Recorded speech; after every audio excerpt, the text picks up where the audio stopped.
So earlier when I was doing the first half of this loom, I realized that I thought that I had one pair extra, but actually it's not extra. I realized what it was. It was the extra two threads that are going to go as the salvage edge on the other end. So all is good. It's like you change one thing from what you're used to doing regularly and you feel things have gone wrong, but it's fine.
Just had someone, I don't know, do y'all have any buy nothing groups close to your where you stay?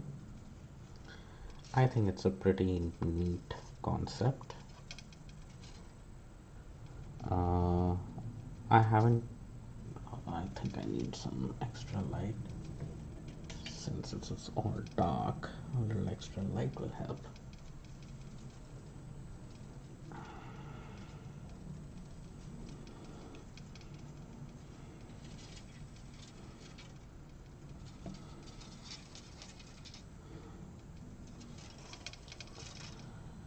So the way it works with the buy nothing groups on Facebook is you cannot just join any group you wish. It has to be the one in your area. And it's not just by zip code, it's also like it's really your immediate neighbors almost. And you can post there any the picture of anything that you have at home which you really don't need, and if you think somebody could use it, you can just post out there. There is no money exchange, there's nothing, there is no, oh, I'll do this if you do this, there's nothing of that sort. It's just like, instead of you going to Goodwill to just donate it to someone, post it there, see if somebody actually needs it, and they can come pick it up. I went through uh, some cleaning up and organizing some stuff and realized I have a whole bunch of laptop bags which are new, never used, and in perfect condition. So I thought maybe somebody could use them, and there were more than one person who said yes, I want one. So, and it's complete contactless pickup. I could just tell them that hey, it's kept on the front porch, come and get it. That's it.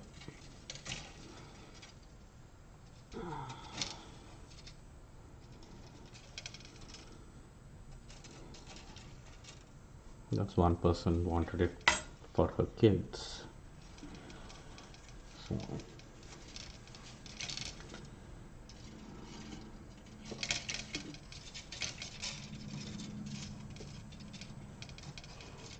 hopefully they'll get good use out of it. That would be nice.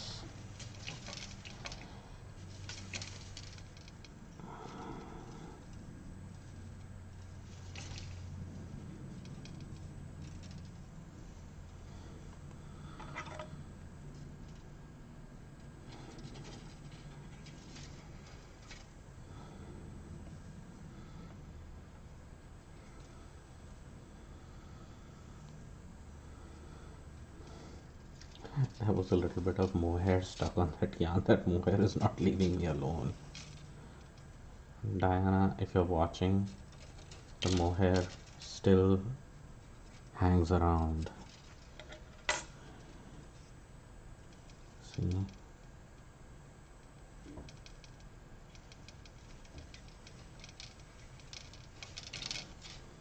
Oh, you're getting a view of my very fun game used to play when we were kids, and many years back. I found that at Goodwill and I had to pick it up. Played it a few times, and right now it serves as a stand for my laptop when I'm on the loom weaving, because the loom isn't pushed back and then I need an elevated area to put my laptop in, so it's the right size box. Right? Just make do with what you have, right? But that's another thing I need to get rid of. All these old games, boxes, there's just so much stuff around sometimes. Just keeps collecting.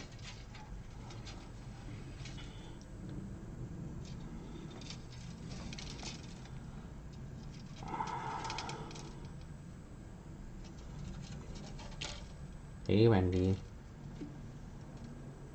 All your colors. I can almost guess what is going to be on your loom first when it comes in. All grays. Maybe purple. But maybe all grays. Some white.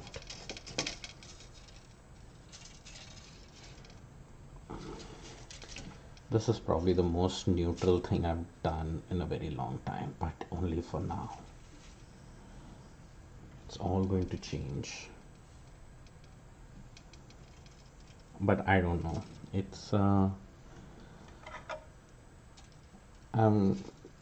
know I want to put some color accent in it, but I don't want to go all crazy color.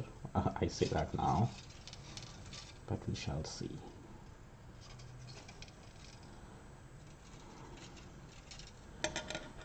And I'm looking forward to when you get your loom, Wendy. Then you can drive me nuts with all the questions.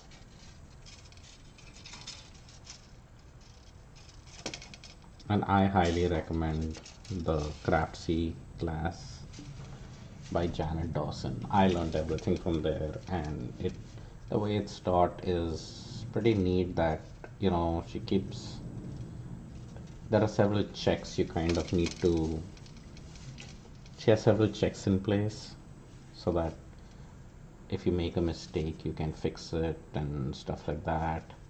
So that really helps, because the thing is, it's not a very complicated process to do this, but it is just very there are just so many steps, and they kind of need to be done in a certain order. What weight yarns am I using? This is anything from, so this is fingering weight that I have in my hand. What I had the gray out here was also, this was a sock weight fingering weight yarn. This is a cotton and wool fingering weight yarn. This is a worsted weight. The black is a worsted weight Cascade 220, so that's worsted weight. This grayish blue, that's a sport weight Wooboo, which is bamboo silk mix.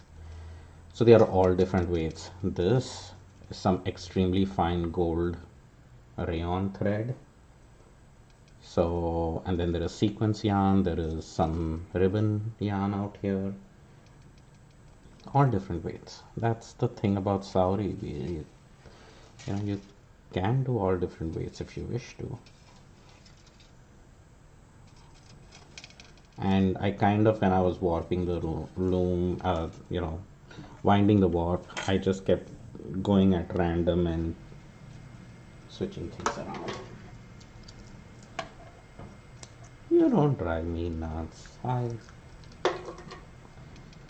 think it's like once you get questions and you look for answers, you kind of learn more about stuff, even though you think you might know about it. So I don't mind. And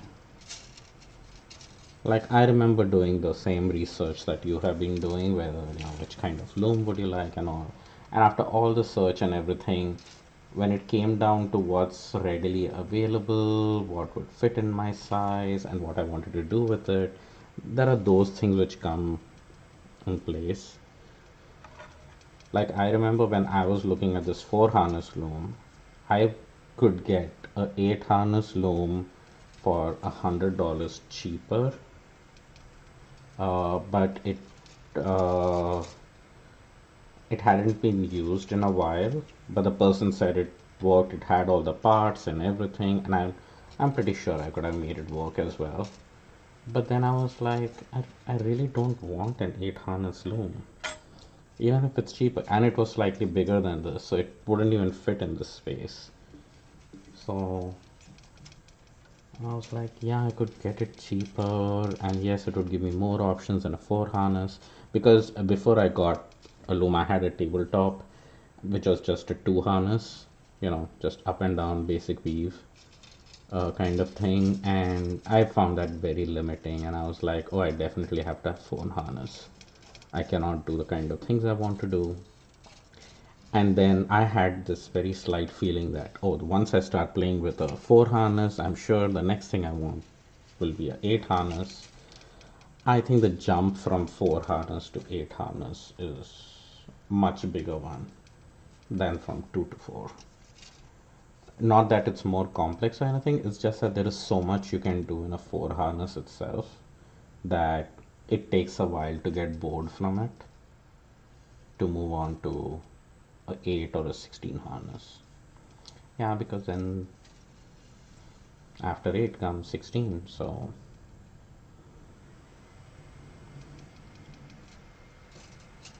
get what you can now. And I remember when I was looking, there were so many, there always used to be even free looms available, because they're just like these big obnoxious things which people are trying to get rid of. The lady from whom I purchased my Lendrum wheel, by that time I already had this loom, but she had 4 looms in her basement there, uh, and really good looms. Two of them were heavy duty big. They were looms which kind of required their own room, and she really just wanted to get rid of it. She was willing to negotiate. She had listed them at like $2,000, 2,500 or something, and she and the listing had been up for a very long time, and she knew she wouldn't get that much for it. So she was like, "Hey, I'll take anything. What do you want? Anything. I'm willing to take." I almost thought of teasing her, but I was like, I really don't want it. So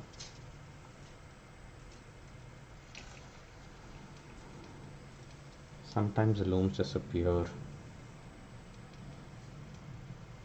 Oh, this is another term. I don't know if Wendy, if you're still there, and if you've heard of this. Have you heard of the dead weaver sale?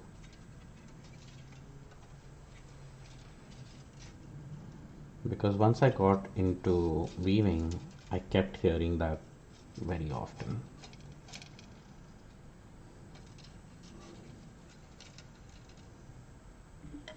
So let me know, among whoever is listening, have you heard of the dead weaver sale?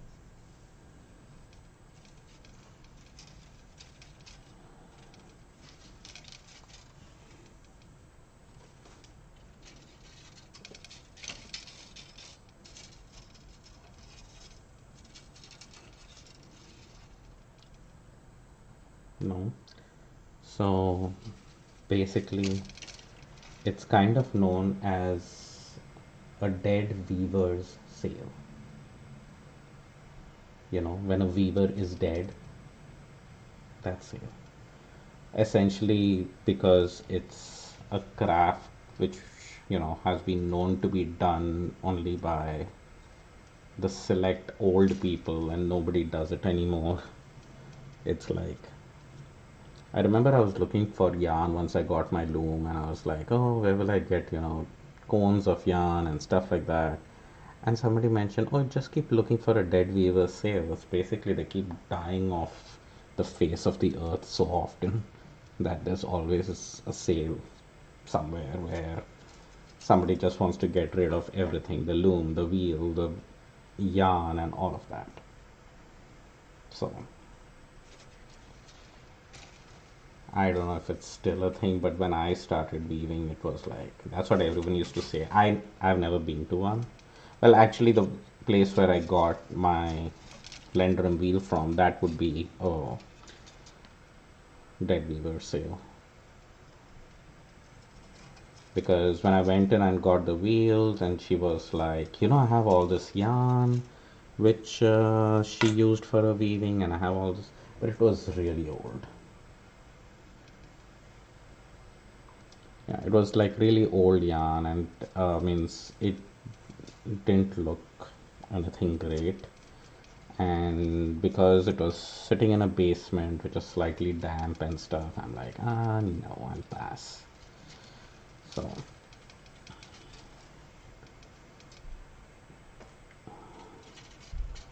but yeah, you just wait for a weaver to die to get all their supplies.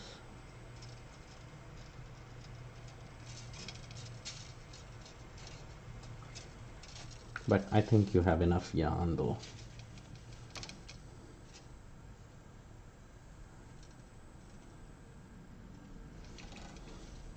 So this is the Cascade 220. This was a very ugly brownish green color.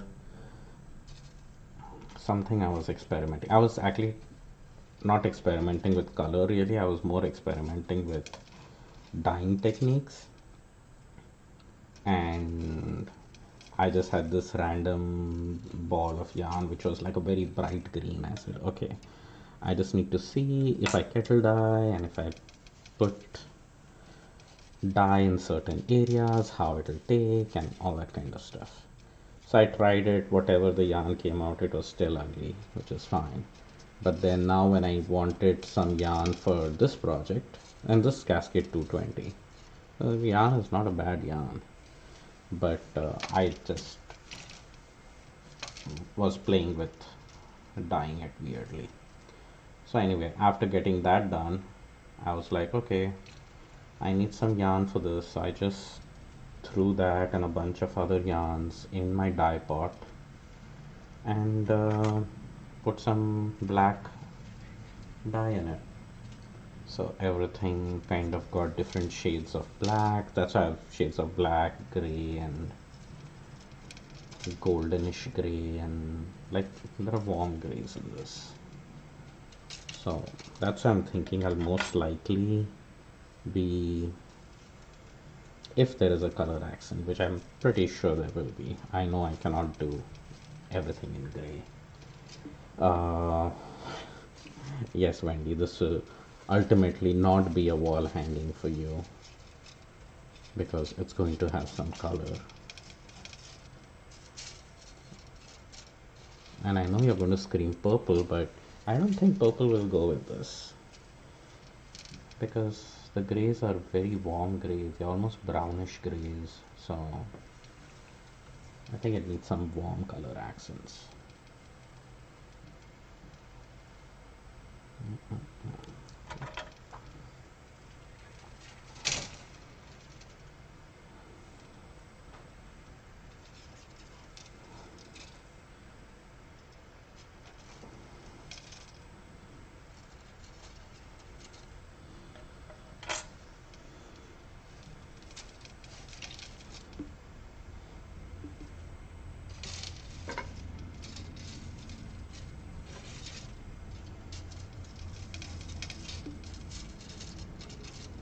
So Wendy, have you looked at videos and stuff of how to uh,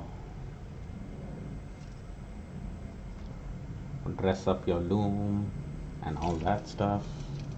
Like, well, you're watching this video, but I think you'll enjoy the process.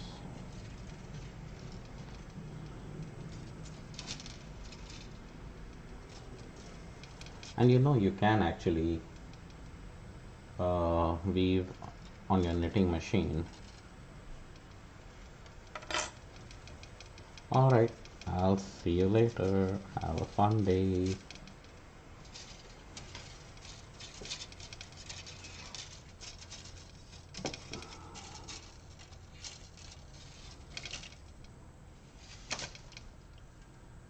One, three, and four.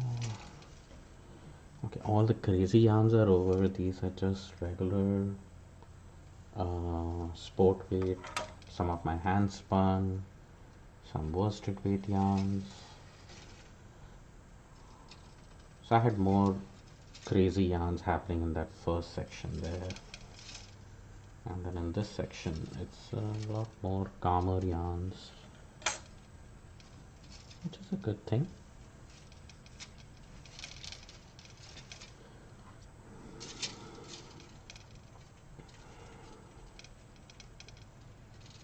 So what I do is I pull up 4 headers, one from each harness. 1, 2, 3, 4, and I keep them at an angle going at a diagonal like this, so I can thread through the 4, 3, 2, and 1 accordingly. If it's kept like that, it's like I don't cross over and do weird things. And then I pick up 4 threads here this way, and then I just weave them between my fingers, so I have 4 of them, 4 threads in there. Apply some tension on it because that makes sure that they don't tangle among themselves. And then using this guy, I don't know what it's called. It's called a pick. It has a name. It is totally escaping my head right now. And then so it's gone through 4, 3, 2, and 1. And then I just add a slip knot here. That's a very basic, simple threading. You can always do complex stuff, but for sari weaving, I think this is good enough. With this, I can do twill and I can do like herringbone patterns as well, and basic weave too. So it does gives me a decent number of options.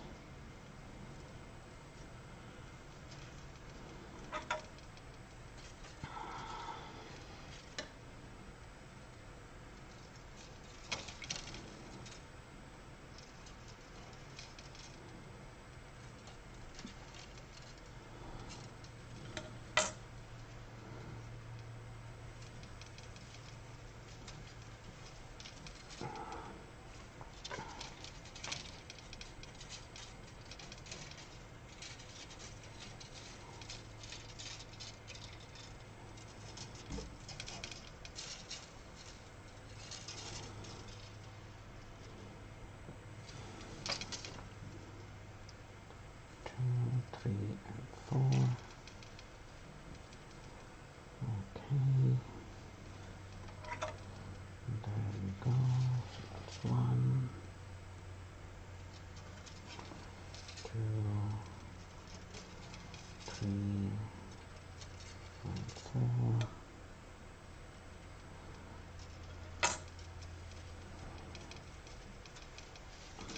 This light brownish gray, that's my hand spun. That's some BFL. It's actually one of my first hand spun yarns. And earlier means I couldn't even think about using my hand spun yarn in my weaving. It's like, it's so precious. But after a while, you get over it.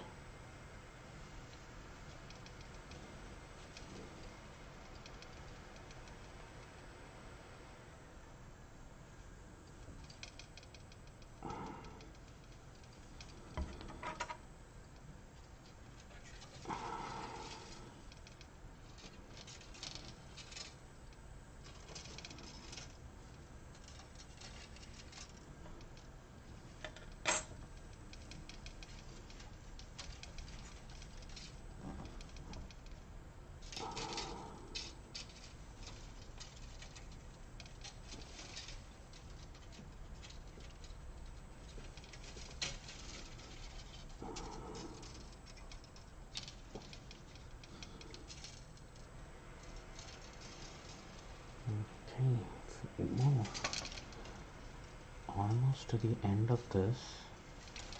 Then the next step is to tie this up to the front cloth beam. And then oh no, actually next step is to pass it through the reed and then tie it to the cloth beam. See, there are many steps.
Two, three, four, coming towards the end.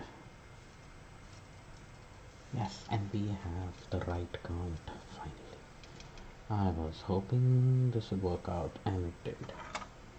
I was just tired at that time, and I was just unnecessarily panicking. And I should know for now that there is no point panicking while doing Sauri weaving.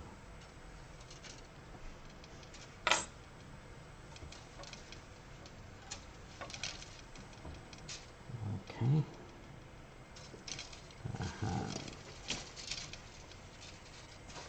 One last set to go. 1, 2, 3, 4. And that last two threads are my floating savages, so that's where they were supposed to be.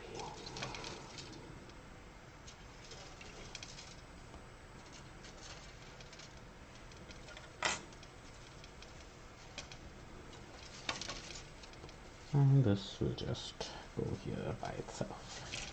Yay, all done. And I know I have 4 extra because in the last one I had a few extra threads, exactly 4 extra threads, so that's the reason why. So I put these tiny little clips there so that the headers don't move back and forth for no reason when they don't have to. Now next steps, it requires me to go behind and remove the leasing sticks, so I'm going to go ahead and do that.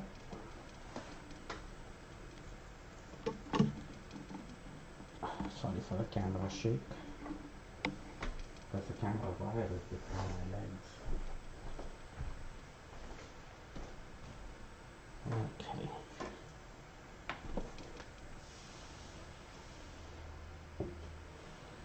So now that the whole thing is threaded in,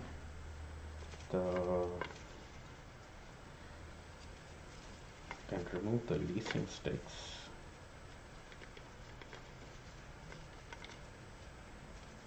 Because the leasing sticks are essentially to put everything in order. And since everything is in order now, it's a matter of just sliding these sticks out.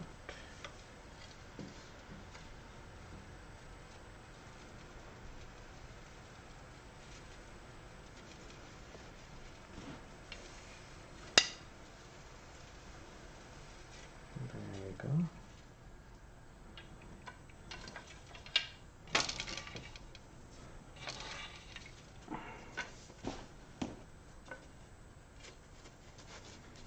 And then the leasing sticks can stay back here. The leasing sticks are also something that I have rigged up for the way I wanted them to work. Probably picked up a bunch of tricks and tips from other people, which is always the case. So now I want my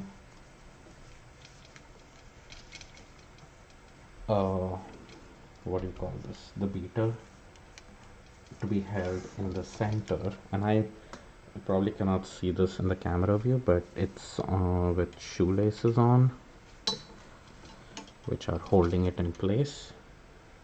And I'm now going to go ahead and place my reed in here.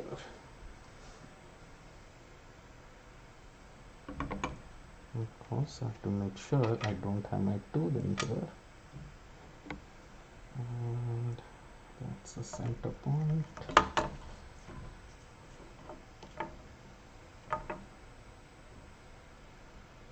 Okay, that's the center. You can see that. So that's the reed now, through which all the threads are going to go in.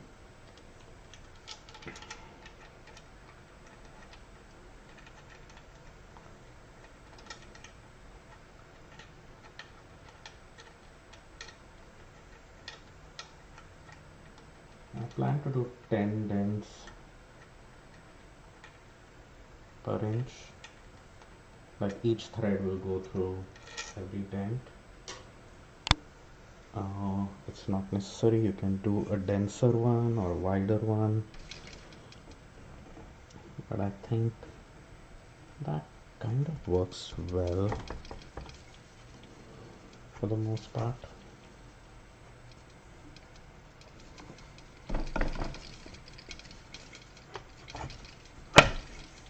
There. So that will hold that in place. Just go ahead and secure them.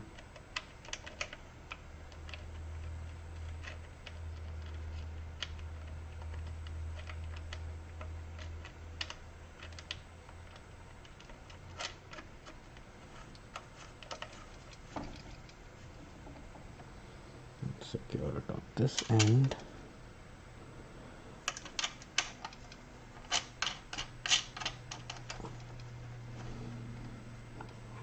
Okay, so that's centered. The other thing, I just lowered my chair because this makes it so much more easier to thread this up, and I wanted to move this slightly behind so I would get a good view, and maybe slightly behind so you can actually see what's happening here.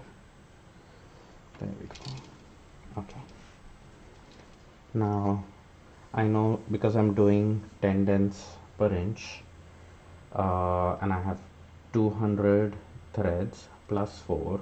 The 4 threads are just salvage edges, so they will just go at the very end, which basically means I'm going to be making this 20 inches wide. So I have a scale which is, taped out here, So I know that is the 10-inch mark is out here, so it doesn't need to be super exact, but I'll just go one space over to pull out the salvage edges now, which are the very top two, which are not even gone through the reed at all. I mean through the harness. It's just going to go straight through and slip knot here so it doesn't escape. And similarly, now we pick 4 of them, unlike what we did before. Just weave in my hands there and go one thread in each dent.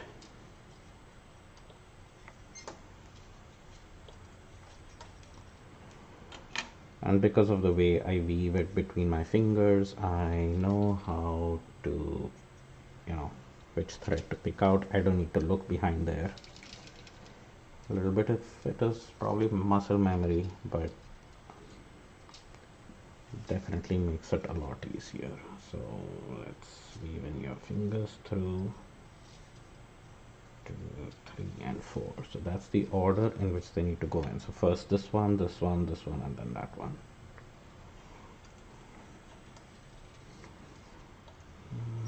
2,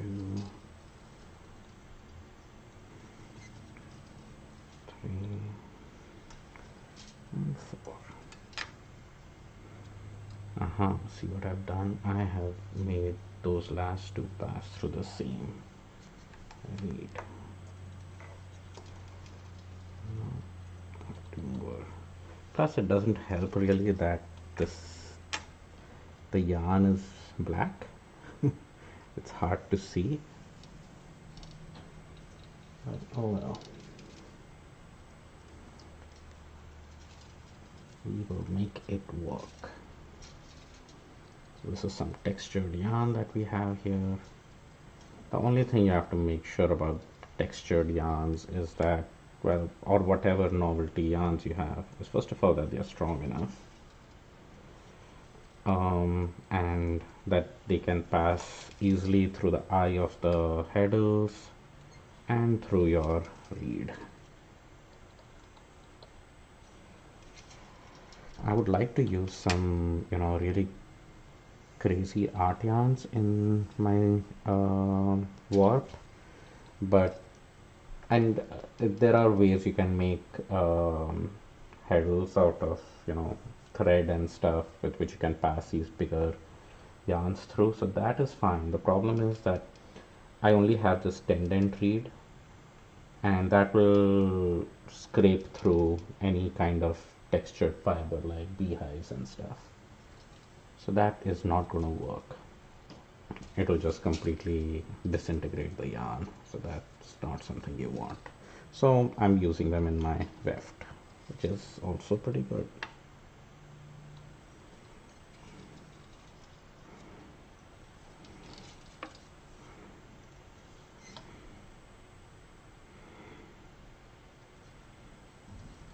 Okay, drop the yarn.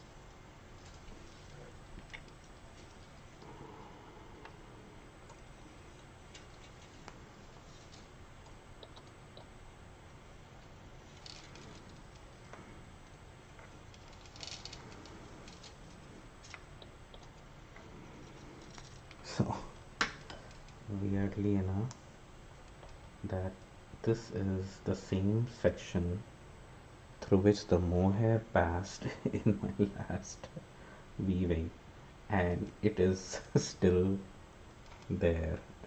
I should have cleaned this up well, but it's still there in my reed.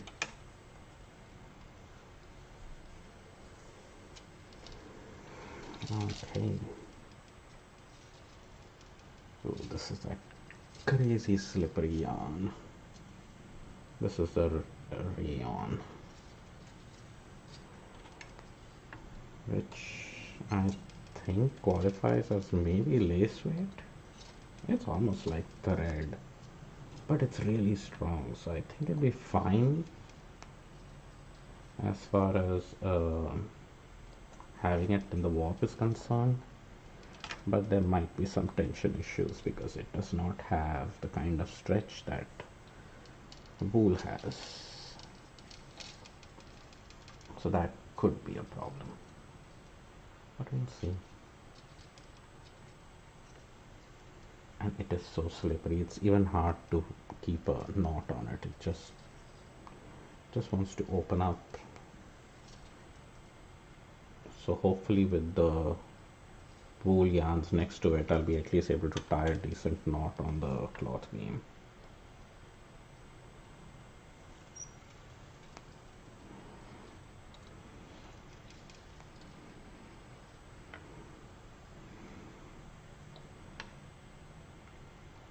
And it is hard to see this one.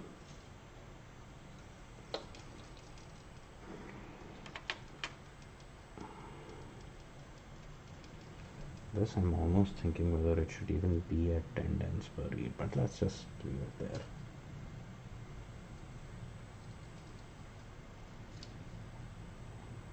There the knot comes loose, just like that.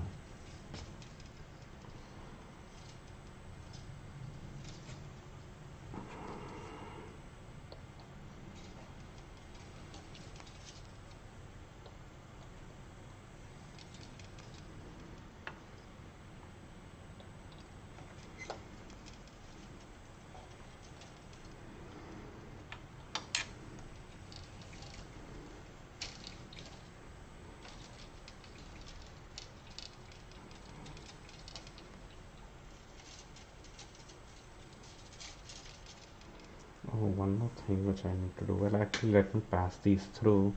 Then all my harnesses currently are in the up position because that makes it easier to thread. I've just stuck a shuttle down there to keep them in this position, so it's more at eye level and I can thread it easily without bending over and hurting my back. But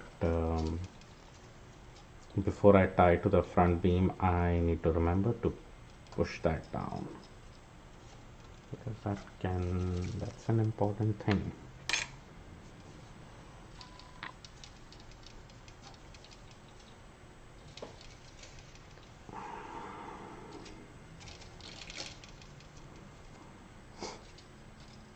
Hey Avenita, we have threaded all the heddles, and I remember those two threads I thought in that first section were probably extra in a thing.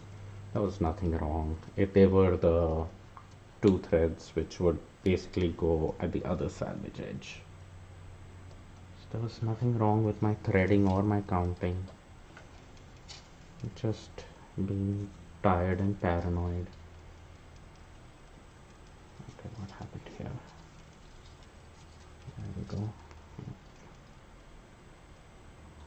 Though threading this through the reed has been a little harder because the yarns are mostly all black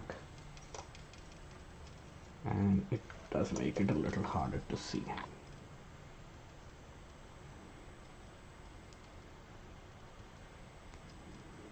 Okay, let's see, did we get this right? Yep. Yeah, that just gives a good double check whether you're rearranging your studio, making room for your loom. But your loom is in a separate room, right? Was it the basement or something? One thing which I tell people, who want to get a loom, you already got one, or have one in your space and you have warped it and everything, is regarding space. Consider the fact that you need to be walking around the loom back and forth behind the loom as well. Uh, because you can't just stick it in a corner like I do. But I stick it in a corner. Like right now it's pulled up in front so I can do all the threading and stuff, but once that is done then I can push it against a wall. And for the most part I'm fine, but in case if I have a broken thread or something like that, I will need to go back as well. Yeah, the loom kind of needs to be in the middle of the studio. That's actually the best location for it. And it's not just behind the loom, the amount of time you have to spend under the loom, tying things up, especially if you're going to change your threading sequences and all of that makes a big difference.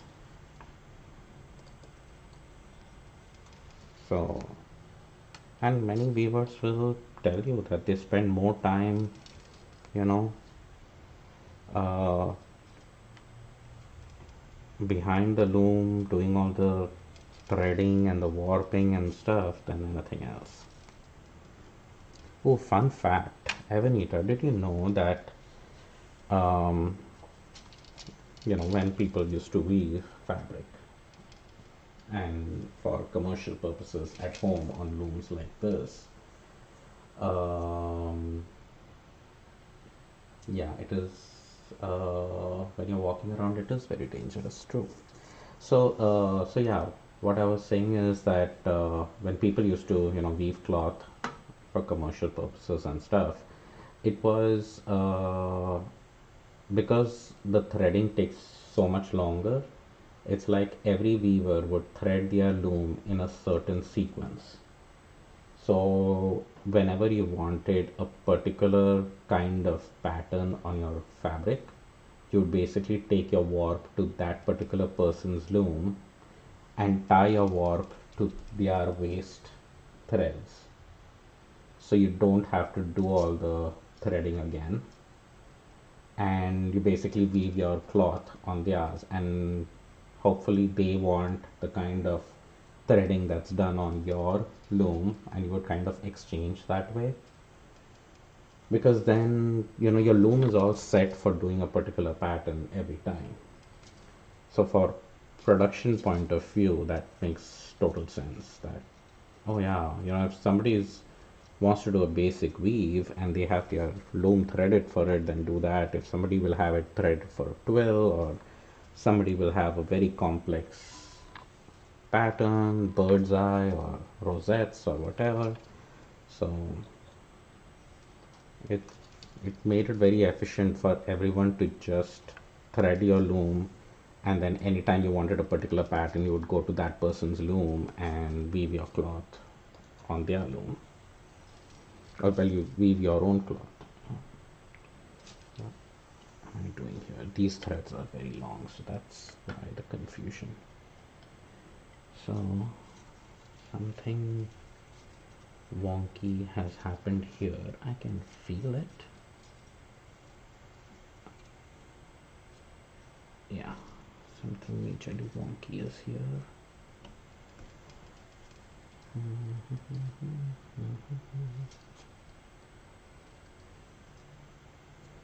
Okay, that's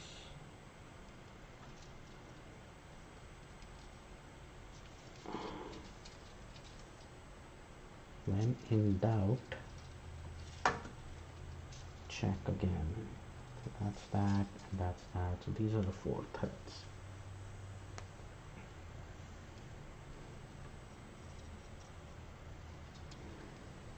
Okay, now that I've got the 4 threads. See, when it's very long, that's when things just get caught up, which is not fun either.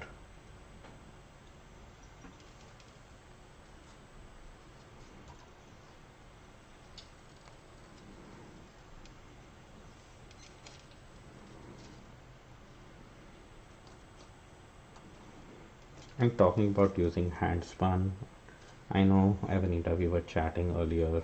We all think our hand spun is very precious. And you really don't want to waste it on, on a new kind of hobby which you're not really sure of and stuff. So I get that part completely. I was in the same boat. I had later realized when I was doing it, just use it. I'm like, if somebody would have told me to use my handspun when I first started weaving, I would be like, are you nuts? I'm never using my handspun for weaving. There's so much wastage. But after spinning for a while, and I've not been spinning as long as you have, you just collect a whole lot of yarn. So, and especially when the very first time you use your handspun for weaving, like the first time you use your handspun for knitting, right? You just see it's such a big difference from using commercial yarns that then you go like, oh, I have to use my handspun. So that's the same thing you realize. You don't even waste for swatching. Keep it connected and undo it after. Yeah, people do that. It's in the beginning, it's all, you're on the learning curve, so I don't blame you for that. I've all been there.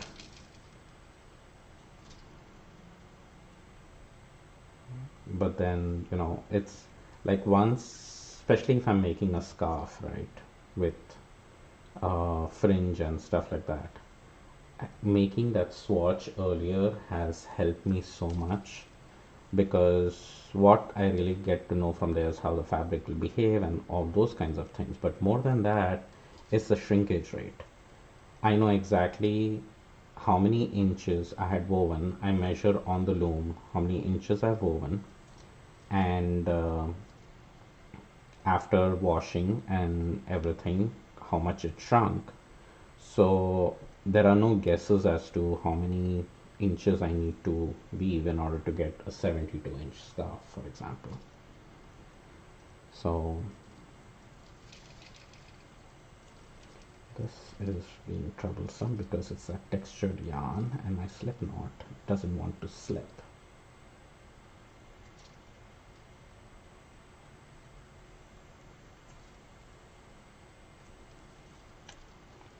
There we go.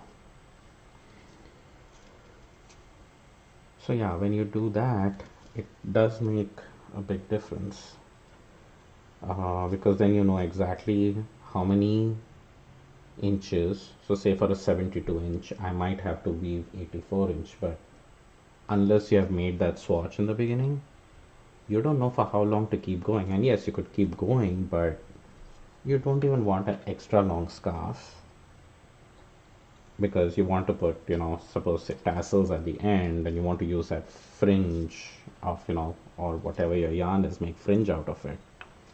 And you have, done a nice hem stitch front and back, but now it's like, oh, it's too long, and worse, it's too short. And then for that, it really helps to know for how long to keep weaving for that fabric, for a particular project you want to do.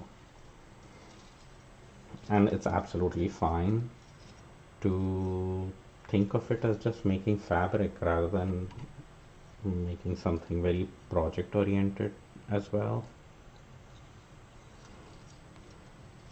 because you will find some use of the fabric now that you're going to get a sewing machine. More enabling happening.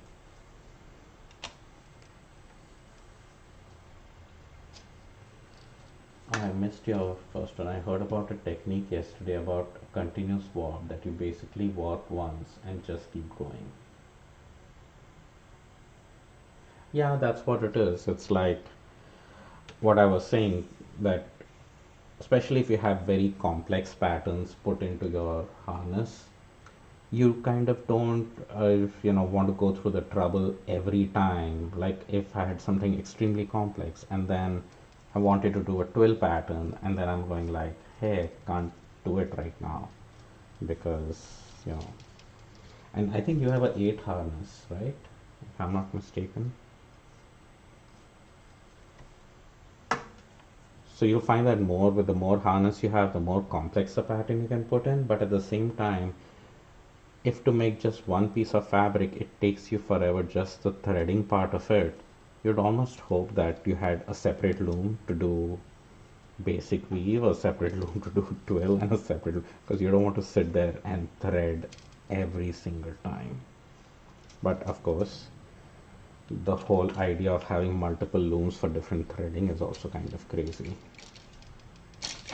So you kind of thread in one way that you like. Yeah, you have 8, yeah. So, and I'm sure you're going to get into those real complex patterns, and that's what I think you will realize, that it's after going through all the trouble of doing all this threading and everything, if all you have is 2 yards of fabric, then what do you do? It's like you're done, and then if you want to do the same pattern again, you kind it would be if you can tie up to your warp, then your pre-existing warp, then that's good. I've not tried that, though I'm very tempted to do that. uh, like just have a very strong crochet cotton yarn. I actually do have some of that, and just do a tie up with that and use that as my waist warp, and then my threads I basically tie on with a knot to those yarns, so I don't have to do this, and then all those yarns will just feed in from the reed through the heddles and just get warped behind. So that will be more like a front to back um, threading or dressing the loom. So it all has its advantages and disadvantages. I had a 2 harness tabletop loom, and I used it like maybe to make 2 or 3 projects, and I very quickly knew that this is not enough, it's too boring, it's just a basic weave, and I could do other things with it, but it was just getting too complex. So I was like, when I was looking for a loom, I was like, okay, I definitely need a 4 harness, but the question was, do I get an 8 harness? Will I get bored of the 4 harness just like I did with a 2 harness and go like, oh, I wish I had an 8 harness?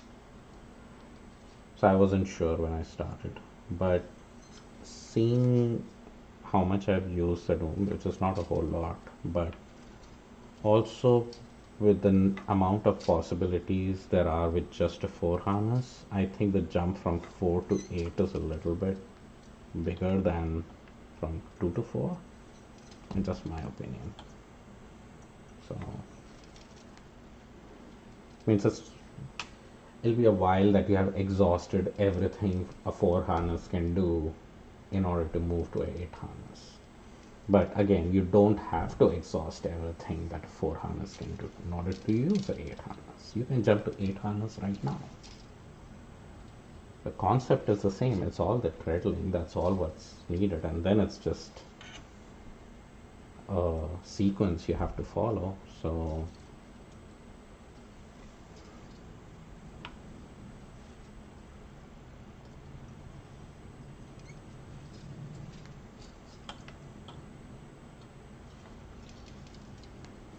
my friend Wendy is looking to purchase a loom now. According to her, I'm enabling her, but I don't see how. Apparently, it's my fault that she needs a loom. When you're talking with James and Becca about viewing projects that I could do with my rigid heddle, I quickly realized, yeah, and mine wasn't even a rigid heddle. It was just, it was this antique peacock loom, what it's called. It's a 2 harness.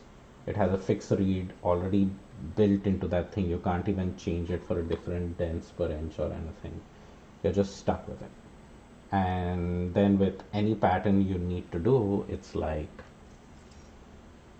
yeah, use pickup sticks and all that. And I also had, I used to refer to a lot of rigid heddle books in order to figure out what I can do with that 2 harness loom. I did like it. Then I even came across, so I used to come across a lot of tabletop looms at a much reasonable price, which are 4 harness or 8 harness. But they had, those tabs on top, and that too I was like, no, I would rather have my hands free for weaving and use my feet for making to make sheds and stuff. So I'm glad I got the floor loom, and I've used it, so no regrets there.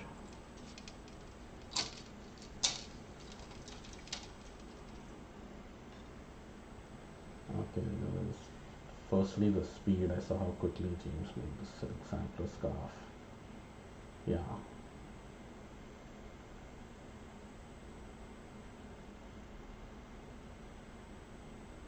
Oh yeah, twill and stuff on a rigid header is way complicated and very slow. Yeah, it's all with pickup sticks and all of that. Yeah, no. Yeah, the way you spin, you can spin very fine, very consistent, and all of that. And if you want to use it for weaving, uh, then definitely floor loom is the way, and multiple harness is the way for you to go. The only reason why I would think the advantage the rigid heddle has, I think, is the amount of waste yarn. It is significantly smaller compared to a floor loom because it's only a few inches versus almost a yard out here. But it is what it is. And okay, so that's another thing maybe, Evanita, you might want to look into, is if you do consider, you know, like if you're thinking that your hand spun is very precious and you don't want to use it, especially for waste yarn and all of that, then maybe threading your whole loom with dummy work is the way for you to go.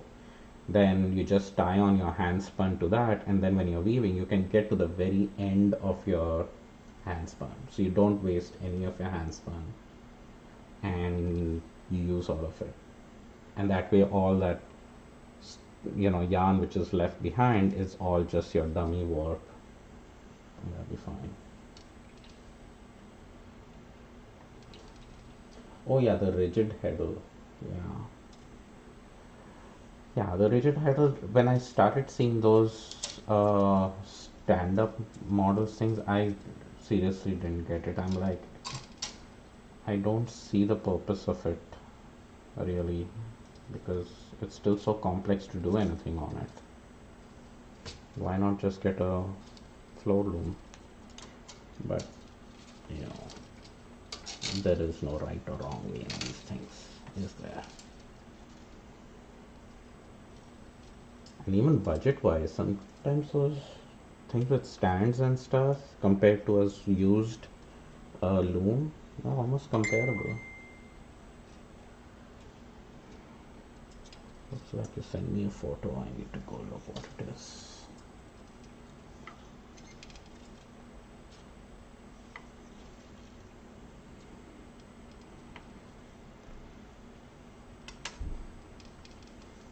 Okay, I'm at the halfway point. What happened, Casper? What is it? What is it? Your loom seriously is in the center.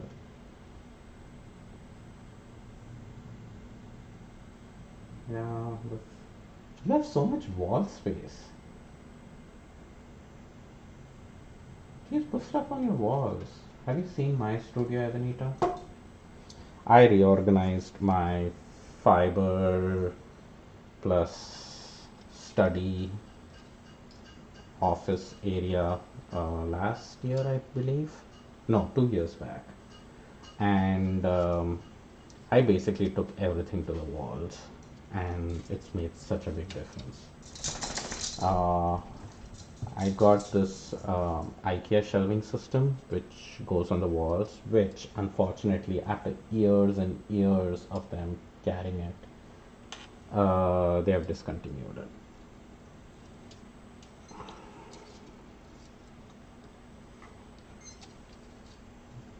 They just discontinued it recently. But they have another system now instead. But it's not compatible with the old one. But if you wanted the system, you could get it, the new system. But everything in my studio is off the floor, and the floor is completely empty. Yeah, the cubies, I always thought about the cubies, and I didn't care much for the QB things. I think everything looks good in them, but it wasn't practical. And the thing with that system they had, the Algot system, is that they had so many options. And I'm glad I got it done 2 years back. And so I all different sizes of shelves, brackets, and everything. But everything in my fiber studio is off the floors, so my floor is completely empty, and it still looks like a pretty big space. And all my things are on bins, and they sit on the shelves, and I can pull out the bins and just get what I need. Um, and even my tables are basically shelves of that system that are attached to the wall. There is one folding table that I keep there for taking photographs and stuff, but other than that, all my stuff sits on shelves. I have The only thing that's on the floor is a trunk, which again goes under the shelves. I'll take a picture and I'll send you later. But yeah, essentially, I have a knot there. That's what's causing this issue. There we go.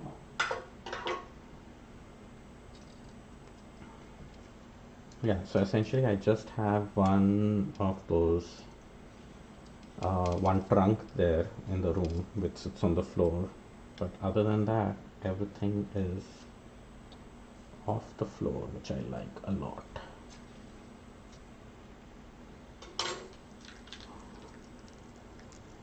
Yeah, I was really disappointed. There was like I was looking for another additional, and you can keep adding on system, shelves to it or whatever, and change the configuration and all of that.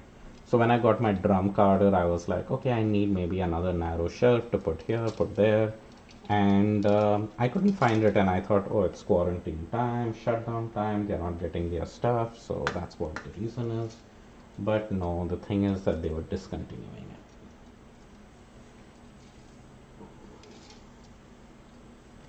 No, thank you. And I put in good lights and everything. It just makes such a big difference. And my room is not big. It's just, I think it's 10 by 15. It's 150 square feet. That's not a big space. But I can definitely put in a lot of stuff in there. That's for sure. My clay studio is different. That's down below. Clay and fiber don't mix. The clay doesn't mind the occasional fiber, but the fiber does not like the clay.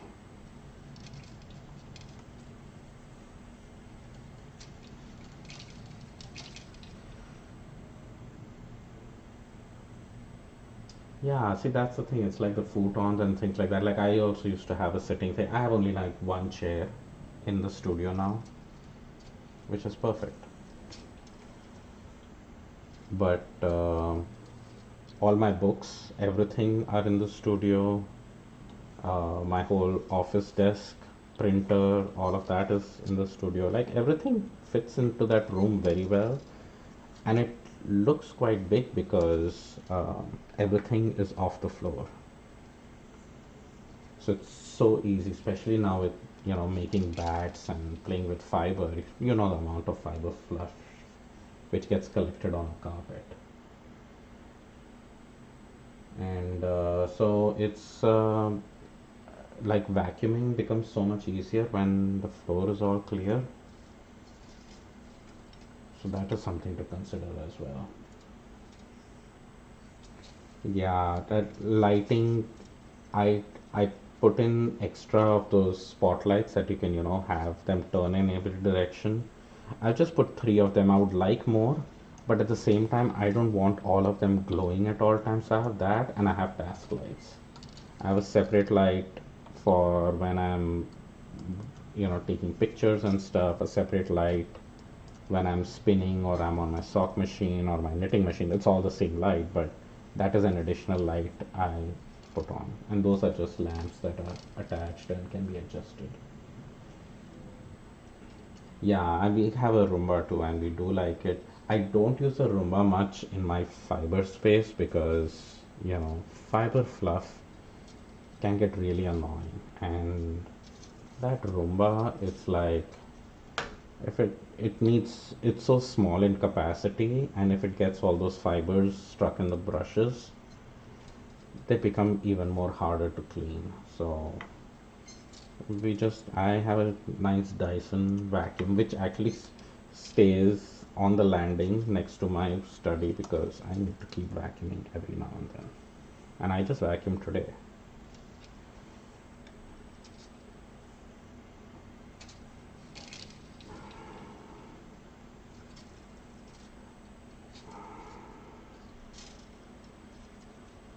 I like my Dyson for vacuuming. The Roomba is like,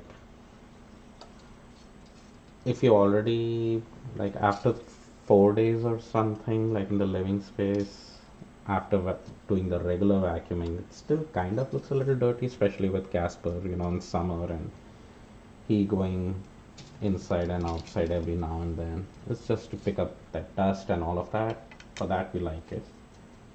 And the other reason we like it, it's nice that it gets under the bed, under the couches, and cleans over there. Because I'm not one of those crazy people who will move couches every time I have to vacuum. You know, the Roomba can get underneath there and vacuum. That's fine. There's nothing crazy about doing that too, but I know there are people who do that on a regular basis, and I cannot. It's too much work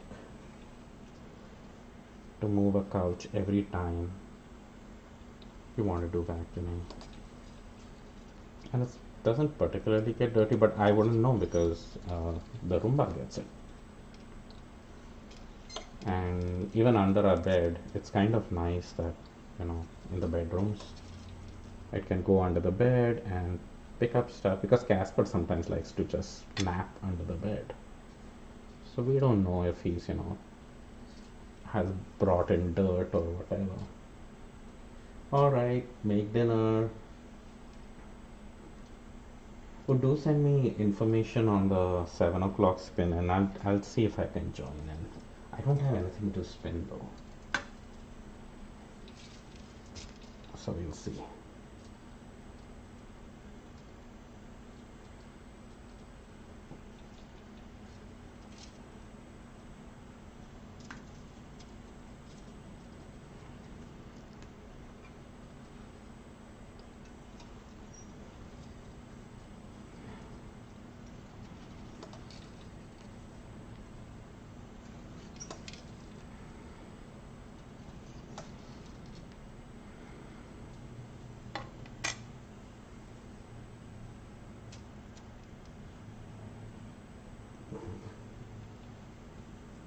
Just be crafty. That's all I need. All right.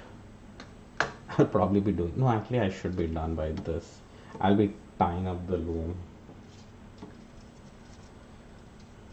I'll see. The thing is that this is sitting in the living room, so that becomes a little bit of an inconvenience to everyone else who lives in this household, including Casper. Because, like, you're still on the loom, then will this be over?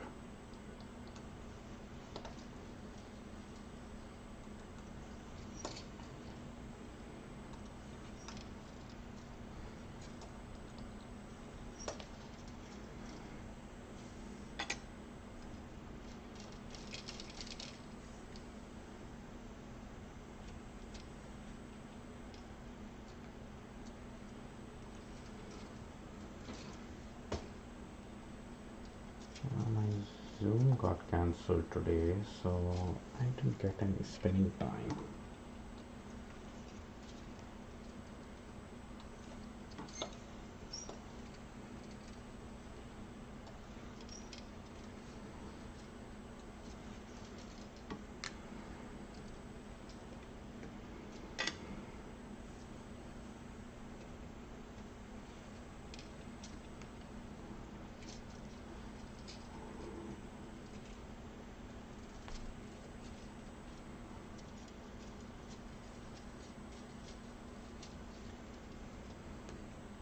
See, there are more people watching. Anyone have any questions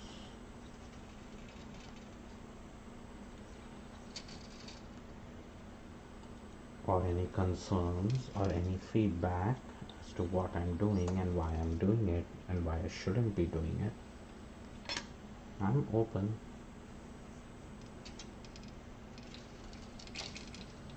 Or if you have a better way to do this, please let me know, because I wouldn't mind saving some time.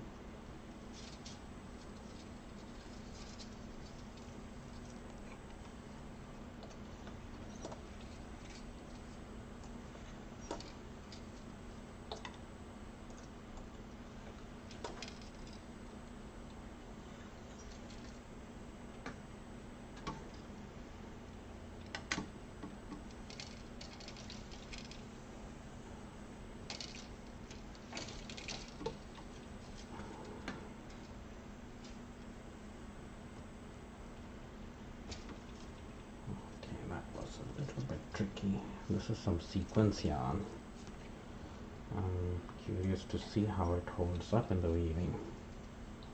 Doesn't have much stretch in it, and actually it's not that extremely strong, but I'm hoping with other yarns next to it and stuff, it kind of works out.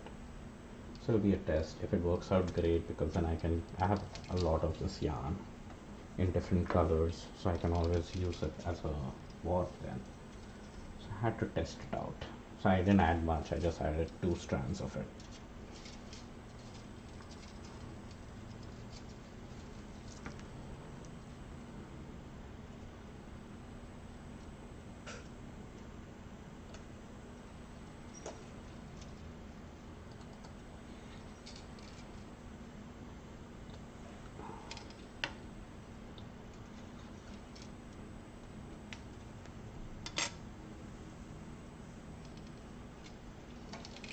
I'm getting towards the end.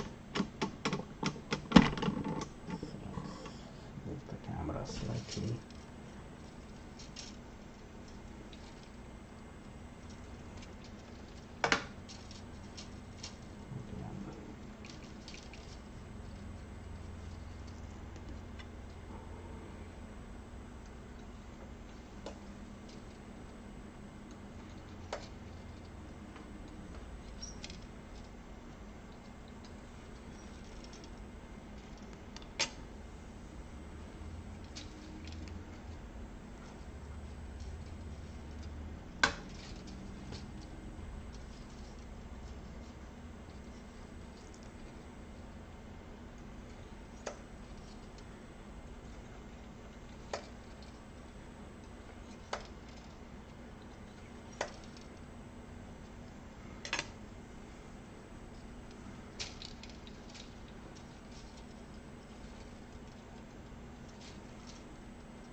This is some of my hand spun BFL in here.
Since this is all like regular wool, it just goes so much more faster, and it's not jet black.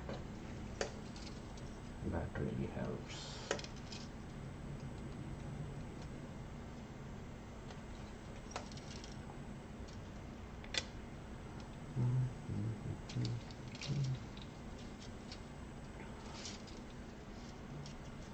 Now almost to the end.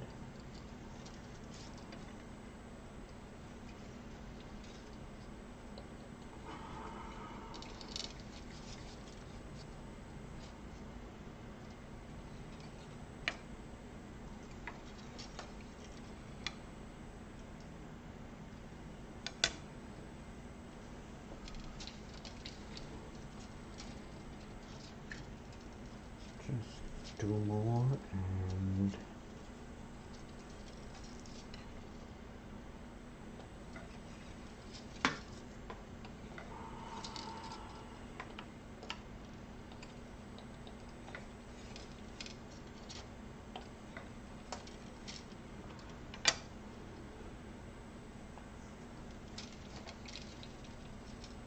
last set going in. Yeah, getting tired now, so I will be taking a break after this before I tie to the front beam.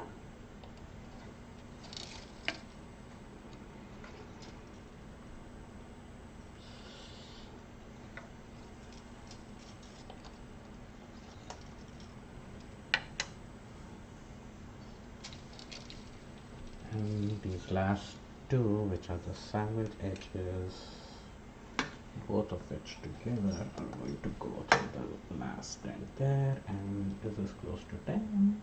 No, it's not, but I don't know why, but it's close. I started a little off, so it's fine. So, moment of truth, I'm going to drop the harnesses down.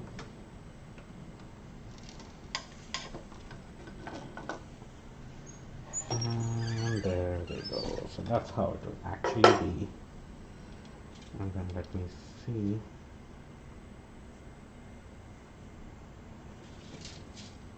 If I have enough. I have more than enough for tie-up actually. Maybe I should pull some of it back. But actually, no, for this, I will need at least that much for tie-up. No, I think I'm good. But yeah, I think this looks good. It should make some interesting fabric for sure.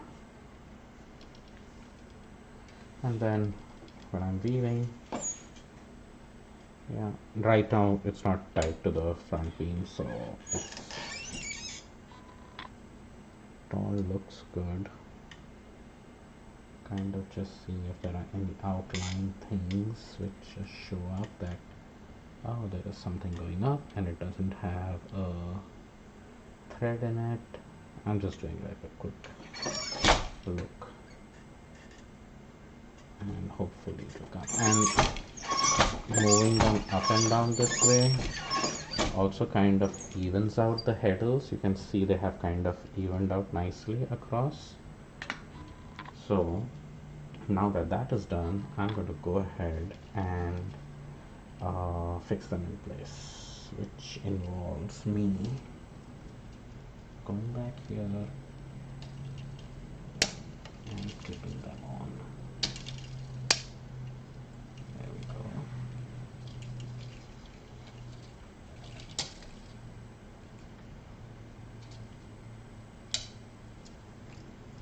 There we go.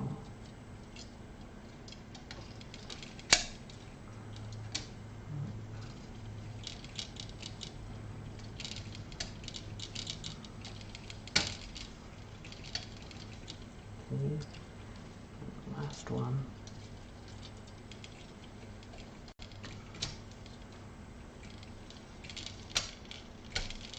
I said there is a lot of bending over required.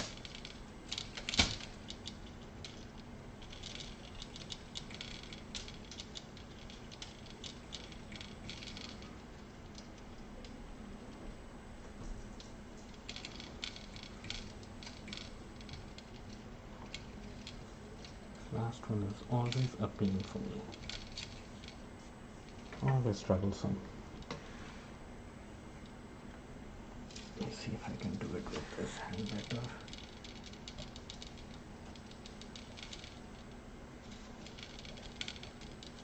There we go.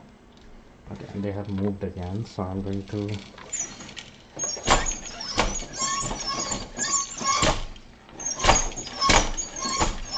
there, that's evened it out. And then let's move the fourth one out.